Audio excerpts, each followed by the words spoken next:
Hey guys, Tyler with Meeple Mountain here, bringing you another board game review. Today, the name of the game is Earth, the Abundance expansion. Our good friends at Inside Up Games have given us an advanced prototype copy to check out and play test and talk to you guys about, just so that you guys can get a feel for what is coming up in the ongoing, presently, Kickstarter expansion, and just what you can expect to find if you're ever wanting to check out and add this expansion to your current game of Earth. Now, if you're familiar with Earth, there's a lot of content there, and this particular video is not a review or a full rundown of the original core game Earth. We have an amazing written review by another one of our reviewers. It's on our site for Earth. It's amazing. If you want to check it out, I'd encourage you to go there and read his written article to get a full understanding of how the base game of Earth works, his thoughts, his feelings on that. This is going to focus solely on abundance. We'll do a kind of a very high-level overview of Earth just for fun, but really we're going to focus on what abundance brings to the table, what it adds to the game, the new mechanics and features that it has, and my personal thoughts on what it brings to the table. Is it worth it? Does it add enough value to check out and look at? So there's a lot to look at, there's a lot to learn, so let's get to the table and check out the abundance expansion for Earth.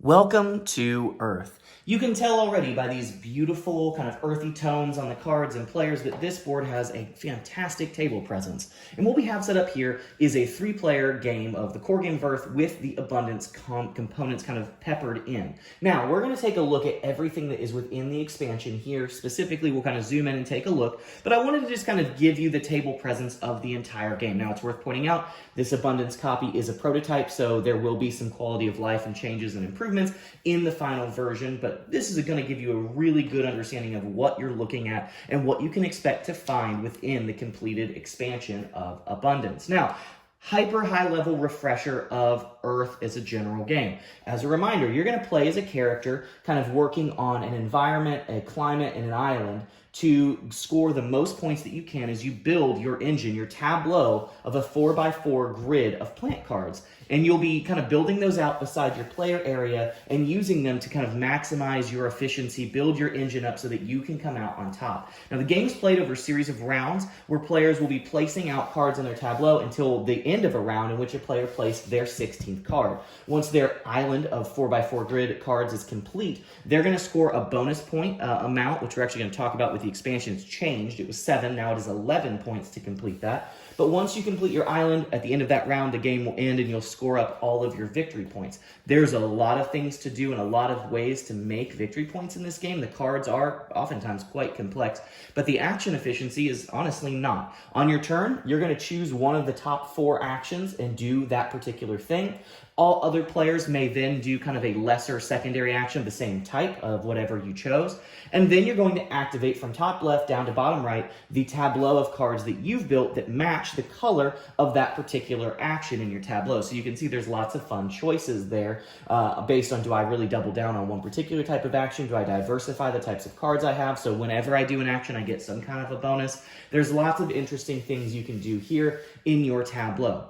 Now, that's all core game things. Players are going to be working to score these different animal fauna cards that give you kind of conditions that you're trying to meet throughout the game. So every game is hyper replayable, and the way that you play it is very complex based on the environment cards and the fauna cards that you're trying to score. There's a lot going on, and it can get overwhelming, but thankfully most of the complexity is in the cards, so it's given to you in these kind of digestible bits. Now that's all core Earth, and again, this isn't a review of Earth as a base game. We have that already. So we're really going to focus in on abundance. So let's go ahead and hop in and take a look at what abundance changes, what it adds, what it brings to the table, and talk about the value that it brings to your games of Earth. Let's first talk about what abundance adds to your main player board area and some kind of general changes or rule adjustments that are happening in the game at large. And then we're going to take a detailed look at the cards and specific things that you can see in a game of abundance. So here we have a traditional kind of from the core game player board just set up for the start of a game. Now you'll notice initially maybe one thing looks out of place, which is this player card here. You can see this is actually a slide-on adjuster that replaces your initial kind of rule set and things and actually changes it and adds some additional components, because there are additional additional things now in the game, different actions, different symbology that you'll need to be aware of, and we'll look at those when we look at some of the cards. But there are some really fun ones, some that actually give you the choice to actually pick other specific players who get actions or bonuses, which I think is really fun and adds almost a pseudo-negotiation aspect of the game. It's not huge, it's certainly not massive, but I really enjoyed that change. You'll notice here we kind of have the same setup, but you'll notice this weird little purple guy right here. We mentioned him before. He's called a seedling. Now, it's worth mentioning, again, prototype. This guy is going to be tan at the end of the game once that's launched, so he will look kind of more of this dirt type than he will a purple, because it was confusing if you had the purple color character leaves and the seedlings. It was silly.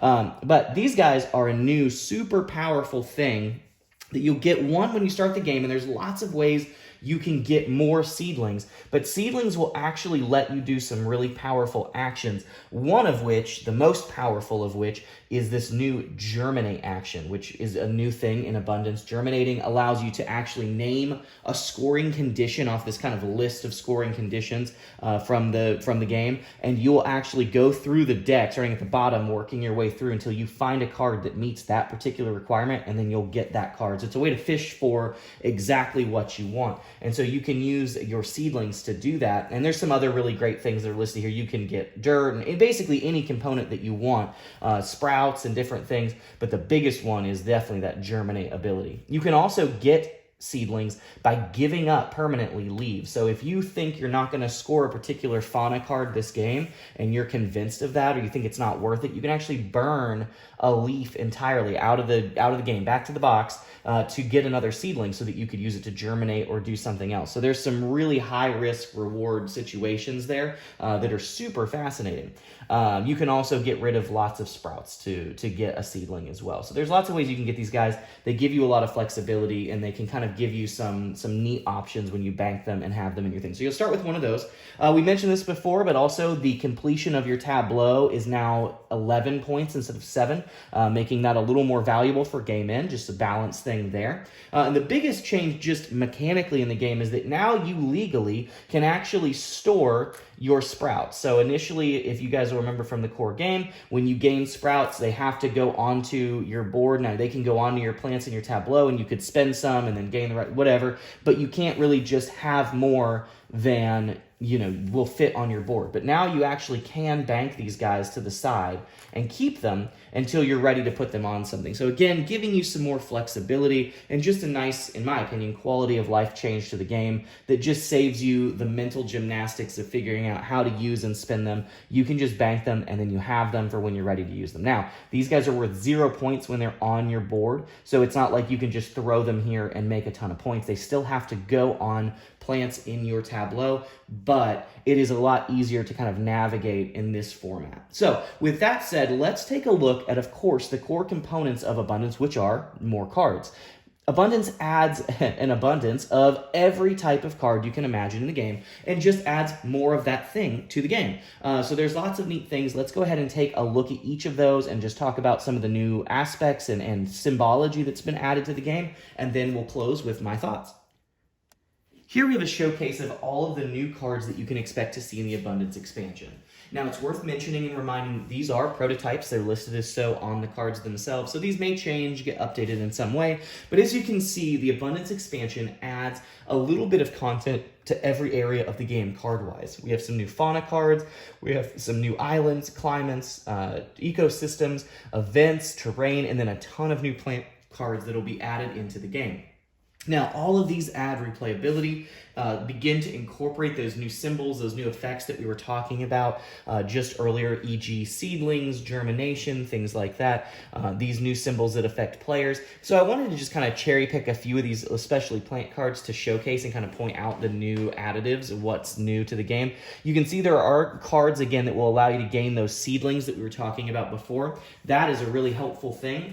There's ways to gain multiple of them, but it gives everyone else a very powerful edge as well. So you kind of have to decide if it's worth it to do that. But again, seedlings can be very, very powerful, allowing you to do that germinate feature where you actually get to go through the deck and kind of cherry pick the first card that you look for of a specific objective type, but you can actually look for a scoring objective and find a card that fits that. So having that power, having that confidence that you can build your tableau the way you want it in a lot of ways is really, really helpful. So seedlings are great. You'll notice, again, there's some new symbology here. There's this, which is my favorite, which lets you choose a player. So there's a symbol with a single other player character, and when you do that, you can actually pick any other player to gain the benefit. It's not for everybody. A specific player kind of gets that little bonus. There's also one that affects your neighbors. It's going to be this card up here, and it showcases that your physical to adjacent neighbors, so the player to your left and right, will gain whatever that benefit is. So there's definitely some interesting synergies and almost some fun negotiating aspects and things that come up with some of these cards on how you play them, when you play them, if you should play them. But there's lots of fun to be had here. Now, all of these cards just get shuffled into the core decks of the game of Earth. So these aren't anything special in that sense. They just really add more replayability, more options, more strategic depth to a game that already kind of is packed with that in the core game. So I think Abundance does a great job just very seamlessly integrating into a core game of Earth. But yeah, take a second, look through all these, pause the video if you need to kind of look at some of these items. But this is just a really good showcase of the amount of content that you're getting for this expansion, which is quite impressive, along with those new components, those new features that really give the game more depth, and I think in a lot of ways more quality of life, because you come into the game now with a little more control over how your economy works and how you can kind of fish for the types of cards that you need to really make your grid, your island, as effective as it can possibly be. And that is everything that you need to know to jump in and have a really good time adding the Abundance expansion to your experience with Earth. I hope you enjoyed this review and it gave you an idea of kind of the mechanics and what to expect, what to see in this expansion. Again, it's a prototype, but I hope it gave you good insight into if this is for you. But what did I think about it? Well, the easiest way to summarize it is that Abundance is like a hot fix for a video game. Like, it's coming in and the designer is kind of saying, like, here's some pain points we saw, here's the solution. We're gonna pump this out and it's gonna fix all these things. And that's really what Abundance feels like it did for me for the game of Earth. Now, Earth is a great game. There is absolutely nothing wrong with just having the core game of Earth, but I think that game just goes up a notch. It's better with Abundance. Why is that? Well, it fixes some of the core issues with the game. I think it balances out some scoring things. You get more points when you finish first in your tableau, so there's more of an incentive to kind of rush and just slap something down because maybe it's worth it for the points, as opposed to like optimizing your build and your island. That's really good. Being able to bank sprouts on your board is huge. That makes things so much better for so many different builds and strategies, and being able to kind of have that reservoir that you can then shunt in a later turn onto cards as you get them. It just makes your strategy more viable. And the best additions, I think, truly, are Seedlings and Germination. Now, those kind of are intertwined. Seedlings give you so much versatility in your economy, and it gives you that ability, that powerful ability to germinate, where you can actually name an objective, go through the deck, find the first card with that, and then take that in your hand. And it gives you that freedom, that confidence, that when you go into a game, you're like, I can do the things I want to do. I can find the card I need, or I can get the exact resources I need. And it just gives you that flexibility to feel more powerful, more in charge of your turns. I hate games, especially games that are as intricate and as kind of strategically deep as Earth, when you feel like you're at the whims of what card comes up, right? And that's just a terrible feeling. It's not fun. And Abundance gives you more control, more power, not in an overpowered way, but in a way that makes you feel like you are the architect of your fate. I think that's a huge addition to the game, and it makes the game better. So to kind of summarize, if you've never played Earth before and you want to experience Earth at its best, I think Abundance is for you.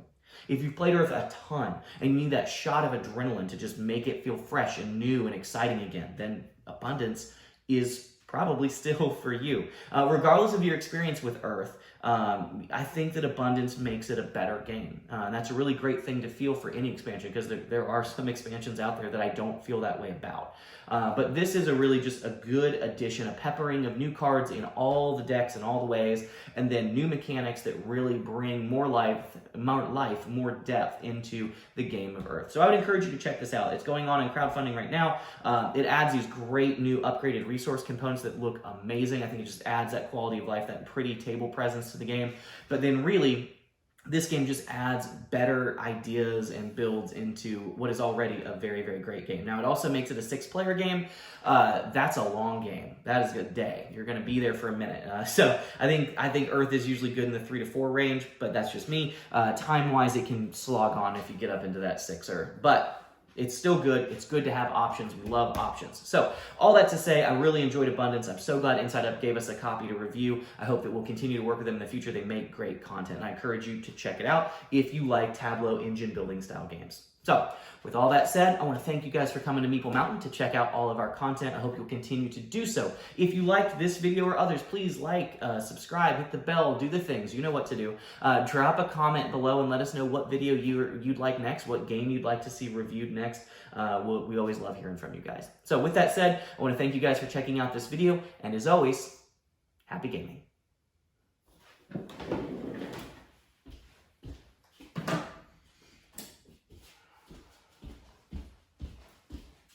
Thanks for checking out this video. I hope you enjoyed it. Check out these links to find some other games you might want to bring to the table. This is Tyler Williams, signing off.